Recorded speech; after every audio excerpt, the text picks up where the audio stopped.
Alright, number 1. Splitting up. I don't remember what number it was last time. But working on getting that legato up to at least the 240. So I'm going to demo this and then talk about some ideas you can do when you're ready to go back to basically taking that quarter note out and you just continue straight on through. Go 60 for number 1. 1, 2, 3, 4.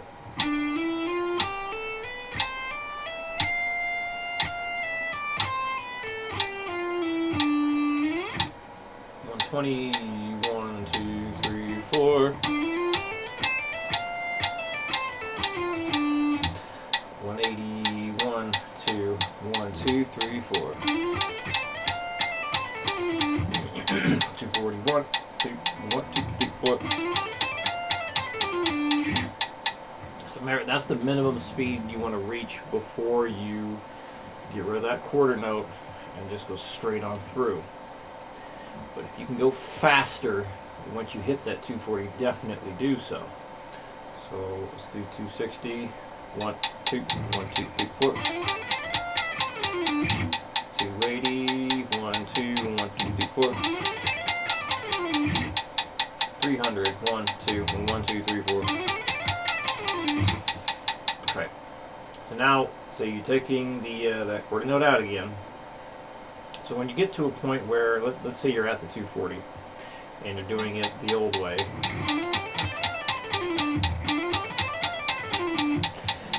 if at any point that you really start to struggle with that, just kind of revert back to what's on screen, do that a few times.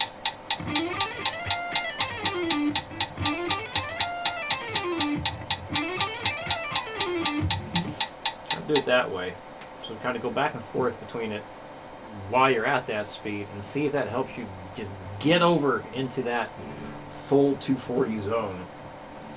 And then of course you can always like break it down into smaller pieces. Like,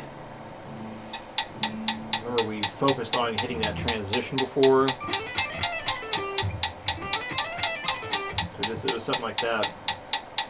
So you can focus on that or wherever the problem spot is, even just like starting right here. Yeah.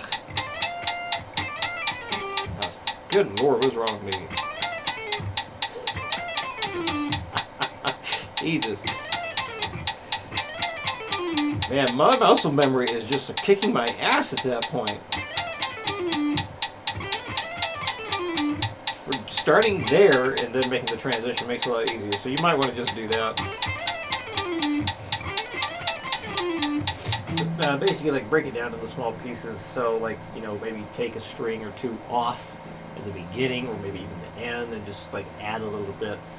So you can do something like this, where you just kind of add a little bit.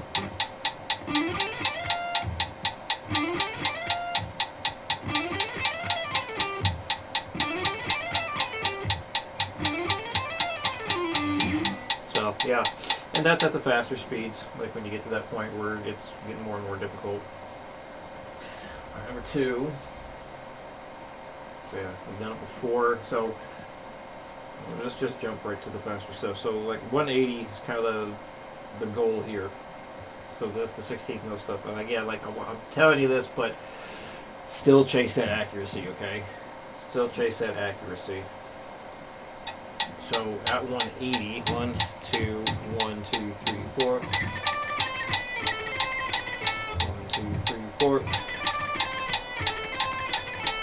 So when you get to this point, if it seems like you're struggling to hit it, do that halftime thing where you play everything as an eighth note first.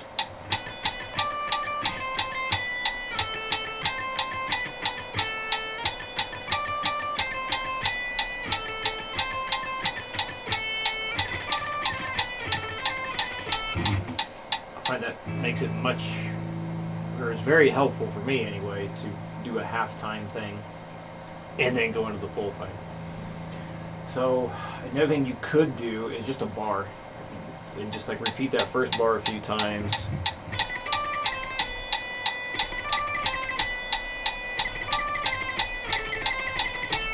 do that before you go into it, or the second bar.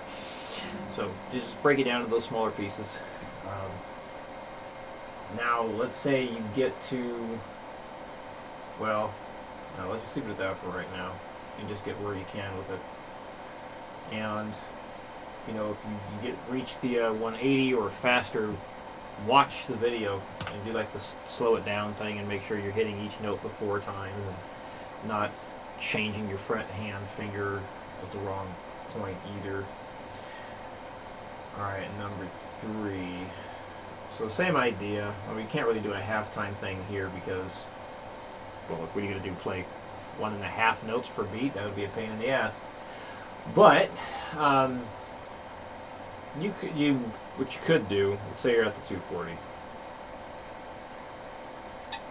which would be 1, 2, 1, 2, 3, 4. Good lord, 1, 2, 1, 2, 3, 4. 1,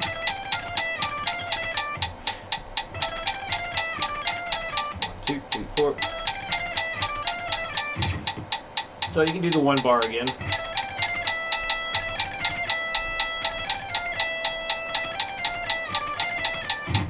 That way. So let's say you get to 240. Well, you could do a halftime thing. You just got to drop it down to 120.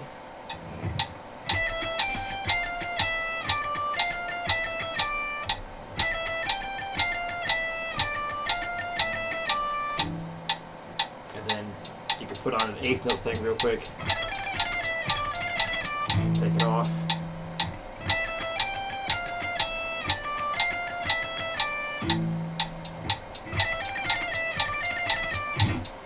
So this way it's, you know, technically 240, even if you have 2 different sounds there.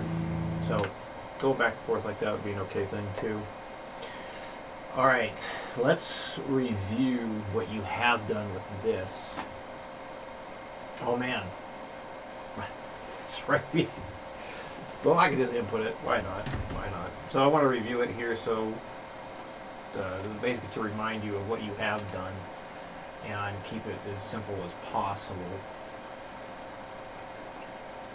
So, with the C chord, you know, the root note's going to be the same for both of that. So, the E note that you had on the A string, that's the third interval, that's what you changed. So, for the sus2, you took the E and dropped it down to the D, which is what we need. The G note stays the same, C note stays the same. Well, that's an E note up there, so we raise that to the G, which is the 5th interval, so this way we could use the C chord, or the E string again. And then for this, you took the E note and raised that up to the next note key, which is F. So that stays the same, that stays the same, and then we can just raise the high E up to an F instead of using a G again. So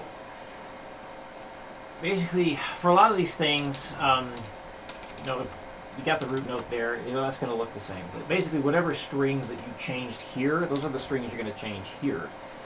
Because the 5th interval is going to be the 5th interval. The 1st interval is going to be the 1st interval. That doesn't change. So, same deal here. Starting with the root note, so that's going to be the same across the board. The A note there, that's your 5th interval. So that's going to be the same across the board. Then you got the octave of the root note D, so again, stays the same. So the F note, that's your flat third, so that drops down to the E for the sus2. And then you take the F, raise that up to the G for the sus4. This one was a much more difficult one.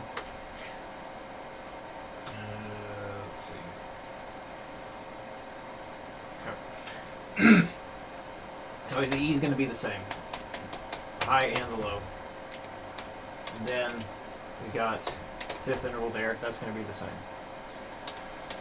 So, talking about things being the same, this one, again, is a bit more bizarre because the flat third right there, the open G, well, we couldn't drop that down to the F. So what we did is we took that, changed it to a B note, which is the 5th interval.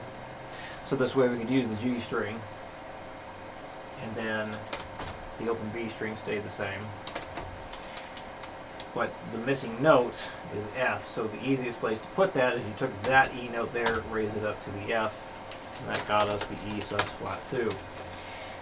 So going back to the E minor chord, now I mentioned just a moment ago, like if the string stays the same in the D sus2, then it's going to stay the same in the D sus4. That's how most of these work, but not all of them, because we had to rearrange something on this one.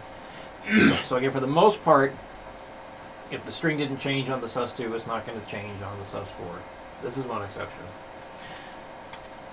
And that's because we couldn't just lower that G down to an F. We had an open string, we had to change that.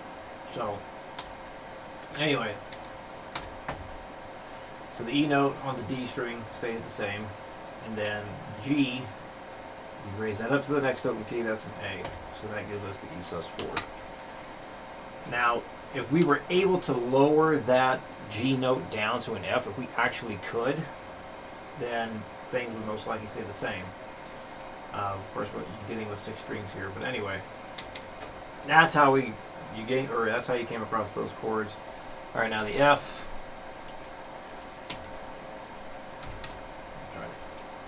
So F stays the same across.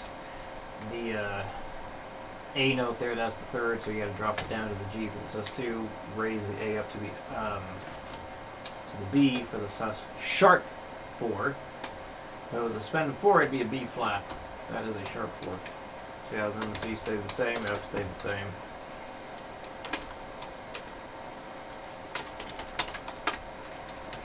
And then like we went through today. So the G stays the same there.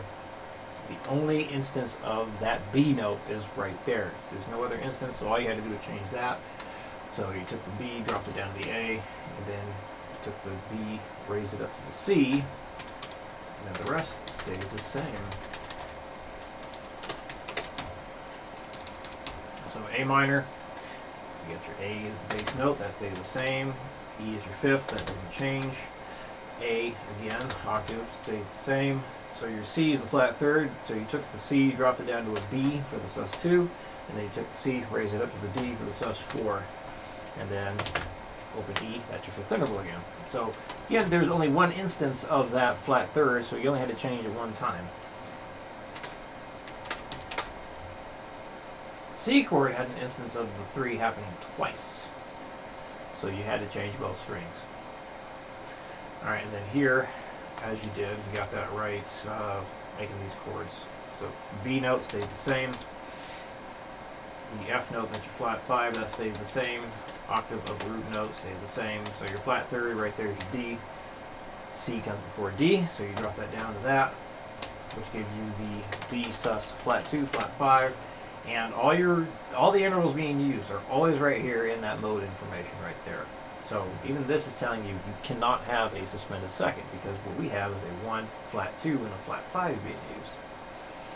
So finishing off, you took the D note there, raised it up to an E, and got yourself a B suspended 4, flat 5. So that's what has been done so far, and hopefully that refreshes the brain on what's been done. Alright, if any questions come up, let me know. I'll see you again in 2 weeks.